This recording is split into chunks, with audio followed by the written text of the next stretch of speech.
உடலுக்கு ஆதாரமான பிராணசக்தி உடம்புக்கு ஃபுல்லாக கிடைக்குது.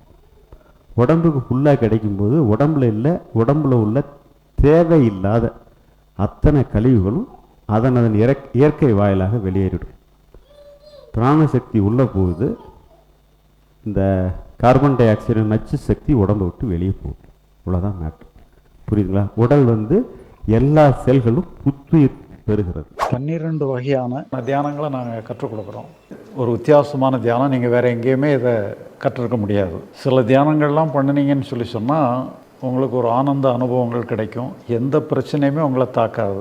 ரொம்ப பவர்ஃபுல்லான தியானம். சிலவங்களுக்கு அந்த தியானத்தை பண்ணினா சிலவங்களுக்கு சில சித்துக்கள் சக்திகள்லாம் கூட கிடைச்சிது. நாளைக்கு என்ன நடக்கும், நம்ம இங்கே இருக்கும் பொழுதே சில மற்ற எங்கெங்கெல்லாம் உள்ள காட்சிகள்லாம் நமக்கு இங்கேயே தெரிகிற மாதிரிலாம் கூட சில சக்திகள்லாம் கூட கிடைச்சிது.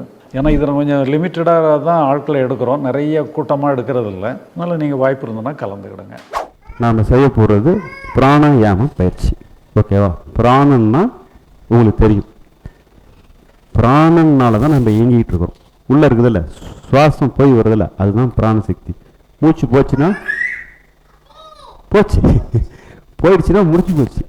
அது போயிட்டு இருக்கிறது தான் வாழ்வுன்னு சொல்கிறோம். அப்போ தானே சொல்கிறீங்க, மூச்சு இருக்கா தொட்டு போகிறான்னு சொல்கிறாங்களா இல்லையா? அப்போ உங்களுக்கு பிராணாயாம பயிற்சி தான். அதாவது மூச்சு இருக்கிறவங்க நமக்கு மரணம் இல்லை. இவ்வளோதான் விஷயம். அதை எப்படி அந்த பிராணனை நல்லா வச்சுக்கிறது, பயிற்சி அதுக்கு என்ன பண்ணுறதுங்கிறத இப்போ நம்ம கற்றுக்க போகிறோம். அதாவது லங்ஸு தான் அதுக்கு ஆதாரம். மூச்சை நீங்கள் ஆமை பார்த்தீங்கன்னு வச்சுக்கிங்க, அதிகமாக உயிர் வாழ்கிற பிராணி எது? 120 வருஷம், நிறைய வருஷம். அதுதான் சுவாசத்தை அதாவது ஸ்லோவாக இழுத்து ஸ்லோவாக விடுறது. ஒரு நாளைக்கு இத்தனை சுவாசம்னு கணக்கு இருக்குன்னு வச்சுக்கோங்க.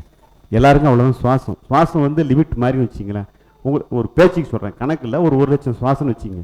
1 லட்சம் சுவாசத்தை இப்படி 1 லட்சத்தை காலி பண்ணலாம். புரியுதா? இன்னொன்று,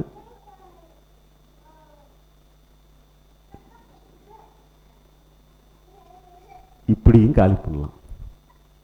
புரியுதா? இது அது 10 மூச்சுக்கு இது ஒரு மூச்சு.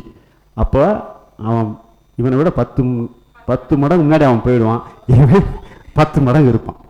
புரியுதா உங்களுக்கு நான் சொல்கிறது? இவ்வளோதான் நன்று லாஜிக், இவ்வளோதான். அதை எப்படி நாம் அந்த சுவாசத்தை பெருசு பண்ணுவது அப்படிங்கிறது தான் பிராணாயாம பயிற்சியின் கலை. அதாவது நம்ம சுவாச குழாய் இருக்குல்ல, நம்ம மூச்சில் தான் பிரீத்தை இழுக்க போகிறோம். இந்த தொண்டை இருக்குல்ல, சளி காருவீங்கள தெரியுமா? இந்த ஒரு உருண்டையாக இருக்கும் பாருங்க, இங்கே ஒரு இடம் சொல்லுங்க.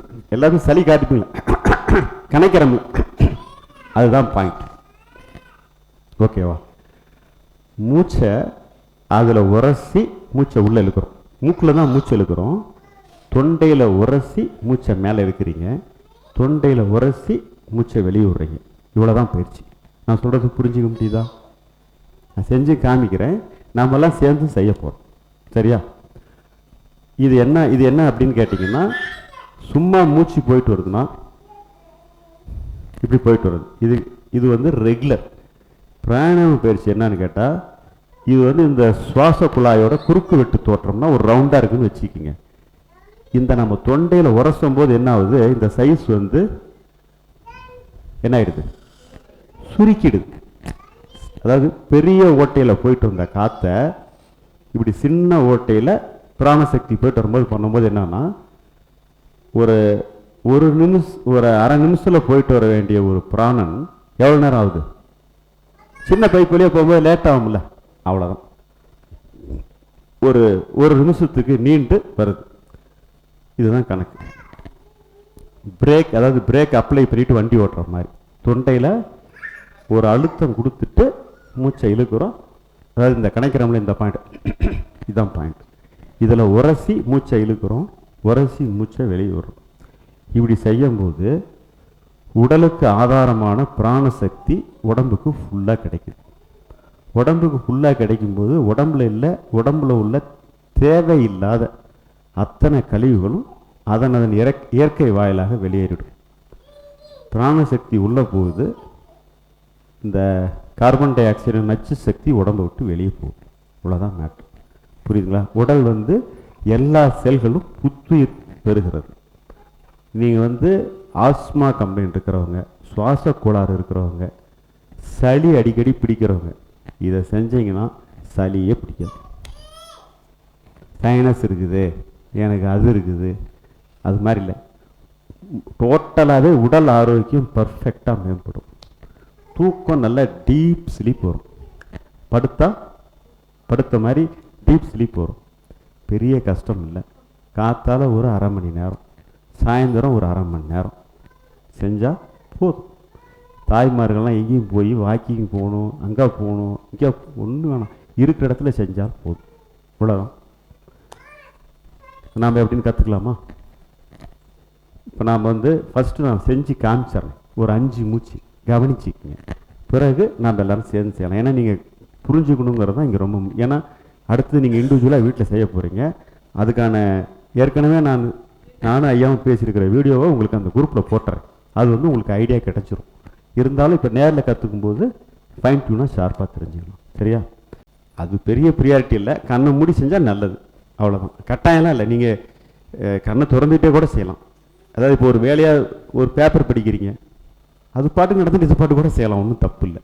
நமக்கு ஒரு ஆனால் என்னென்னா கண்ணை மூடி ஒரு 2 வேலை செய்யாமல் ஒரு வேலை செய்யும்போது அந்த வேலை சிறக்கும் எப்போ. அதனால் அந்த மாதிரி செஞ்சால் ரொம்ப சிறப்பு. ஓகேவா? ஒரு அரை மணி நேரம் தான் செய்யலாமே, நம்ம என்ன பண்ண போகிறோம்? ஓகேவா? அதனால் நாம் இப்போ வந்து பிராணாயாமம் பயிற்சி கற்றுக்க போகிறோம். நான் எப்படிங்கிறது ஒரு 5 முறை ஃபஸ்ட்டு சொல்லி காமிச்சிடுறேன். பிறகு நீங்கள் செய்ய போகிறீங்க. முதுகு தண்டை நல்லா நேராக வச்சுக்கணும். இப்போ நீங்கள் செய்யலை, கவனிக்கிறதான். செய்யும்போது நேராக வச்சுக்கிட்டா போதும். நான் தான் நேராக வச்சுக்கணும். சரியா? நீங்கள் இப்படியே இருந்துட்டு கூட கேட்கலாம். சரியா? நேராக வச்சுக்கிங்க. நேராக வச்சுக்கணும். ரைட்டா? வச்சிட்டோமா? சம்மணம் போட்டு செய்கிறவங்க இருந்தால் மிக சிறப்பு. இல்லை சார் என்னால் முடியாது, சேரில் உட்காந்துக்குங்க, ஒன்றும் கஷ்டம் இல்லை. சம்மணம் போட்டுன்னா அப்படி, அதாவது இந்த வலது கால் வந்து உள்ளே போயிடணும், இடது கால் வந்து மேலே வரணும். இது வந்து மேலே வரணும். புரியுதுங்களா? இப்படி வைக்கணும் இல்லை, நான் சேர் இக்கிட்டா இருக்கிறதுனால காமிக்கிறேன். இடது கால் மேலே வரணும். ஏன் அப்படின்னா வலது மூச்சு சூரிய கலை, இடது மூச்சு சந்திரகலை. வலது வந்து அப்பா, இடது அம்மா. ஓகேவா? அம்மா குளிர்ச்சி, அப்பா வெப்பம். ஓகேவா? இதெல்லாம் வந்து நீங்கள் புத்தகத்தில் படிச்சிங்கன்னா இருக்கும். அப்போ வந்து நமக்கு வந்து உடல் உஷ்ணம்தான் பிரச்சனை. அதுக்கு வந்து இடது காலை இப்படி மேலே வச்சுக்கும்போது இந்த பயிற்சி செஞ்சாவே உடல் கொஞ்சம் என்ன ஆகும்? சூடு அதிகரிக்கும். அதுக்காக இடது காலை மேலே போட்டுக்கிட்டிங்கன்னா அந்த ஏற்படுற சூடும் சமன் செய்யப்படும். அவ்வளோதான் ப்ராசஸ். சமணம் போட்டால் இப்படி, சேரில் உட்காந்தா இப்படி வச்சுக்கணும், இடது காலம் முன் வச்சுக்கணும். இவ்வளோதான், வேறு ஒன்றும் பெரிய கான்செப்ட் இல்லை. புரியுதுங்களா நான் சொல்கிறது? இப்படி வச்சுக்கலாம். இன்னும் நல்லா எனக்கு சூப்பராக வேணும்னா கையை அப்படி சின்முத்திரையில் வச்சுக்கிறது ரொம்ப சிறப்பு. இதெல்லாம் கட்டாயம் கிடையாது. நான் ஃப்ரீயாக தான் சார் இருக்கிறேன், ஒரு அரை மணி நேரம் நல்லா செஞ்சுக்கிறேன்னா இப்படி செய்யுங்க, சூப்பர் எஃபெக்ட் கிடைக்கும். ஓகேவா? சார் நான் வஜ்ராசனம் உட்காந்து செய்யட்டுமா? செஞ்சுக்கிங்க, அது உங்கள் இஷ்டம். ஏன்னா எல்லாராலையும் உட்கார முடியுமான்னு எனக்கு தெரியல. முடிந்தால் முடியறவங்க செஞ்சுங்க, நல்லது. ஓகேவா? இவ்வளோதான் ரூல்ஸ். நீங்கள் காத்தால எம்டி ஸ்டொமக்கில் தான் செய்யணும். சாப்பிட்டா 3.5 மணி நேரம் கழித்து தான் திரும்ப பயிற்சி செய்யணும். வயிறு வெறி வயிறாக தான் இருக்கணும். இதுதான் மெயின் தம்ரூல். தண்ணி வந்து செய்கிறதுக்கு முன்னாடி ஒரு டம்ளர் பச்சை தண்ணி குடிச்சிட்டு தான் செய்யணும். ஏன்னா உடல் வெப்பம் அடைகிறதுனால முதல்ல ஒரு டம்ளர் தண்ணி குடிச்சிக்கிட்டோம்னா அந்த சூடு நம்மளை தாக்காது. பெருசாக ஆகிடாது, இருந்தாலும் ஒரு ஐடியாவுக்கு தான், ஒரு சேஃப்டிக்கு தான் அதை நம்ம பண்ணிக்கிறோம். இவ்வளோ தான் ரூல்ஸ். கணவன் மனைவியாக இருக்கிறவங்க 2 பேரும் செய்கிறது மிக சிறப்பு. அவங்களுக்கு என்னென்னா அவங்க லைஃப் ரொம்ப அற்புதமாக இருக்கும். அவங்களுடைய தாம்பத்திய வாழ்க்கை மிக சிறப்பாக இருக்கும். முழுமையான திருப்திகள் கிட்டும். இது 2 பேரும் செய்துக்கிற பட்சத்தில். இல்லை ஒருத்தர் தான் வேலைன்னா அதுக்கு நாம் ஒன்றும் பண்ண முடியாது. நீங்களாவது யார் முடியுதோ அவங்க ஆரோக்கியமாக இருந்துக்கிறதுக்கு முயற்சி பண்ணுங்கள். இவ்வளோ தான் கான்செப்ட். ஓகேவா? முடிஞ்சு மட்டும் சொல்லி புரிய வச்சு அவங்களையும் செய்ய வைங்க, நல்லா இருக்கலாம். அவங்களும் எல்லோரும் நல்லா இருக்கணும்ல, அதனால் முயற்சி. அவ்வளோதான் கான்செப்ட். சரியா? இப்போ பயிற்சி எப்படி செய்கிறதுன்னு நான் சொல்லி காமிச்சிடுறேன். 12 வகையான தியானங்களை நாங்கள் கற்றுக் கொடுக்குறோம். ஒரு வித்தியாசமான தியானம் நீங்கள் வேறு எங்கேயுமே இதை கற்றுருக்க முடியாது. சில தியானங்கள்லாம் பண்ணினீங்கன்னு சொல்லி சொன்னால் உங்களுக்கு ஒரு ஆனந்த அனுபவங்கள் கிடைக்கும். எந்த பிரச்சனையுமே உங்களை தாக்காது. இது ரொம்ப பவர்ஃபுல்லான தியானம். சிலவங்களுக்கு அந்த தியானத்தை பண்ணின சிலவங்களுக்கு சில சித்துக்கள் சக்திகள்லாம் கூட கிடைச்சிது. நாளைக்கு என்ன நடக்கும், நம்ம இங்கே இருக்கும் பொழுதே சில மற்ற எங்கெங்கெல்லாம் உள்ள காட்சிகள்லாம் நமக்கு இங்கேயே தெரிகிற மாதிரிலாம் கூட சில சக்திகள்லாம் கூட கிடைச்சிது. ஏன்னா இதில் கொஞ்சம் லிமிட்டடாக தான் ஆட்களை எடுக்கிறோம், நிறைய கூட்டமாக எடுக்கிறது இல்லை. அதனால் நீங்கள் வாய்ப்பு இருந்ததுன்னா கலந்துக்கிடுங்க.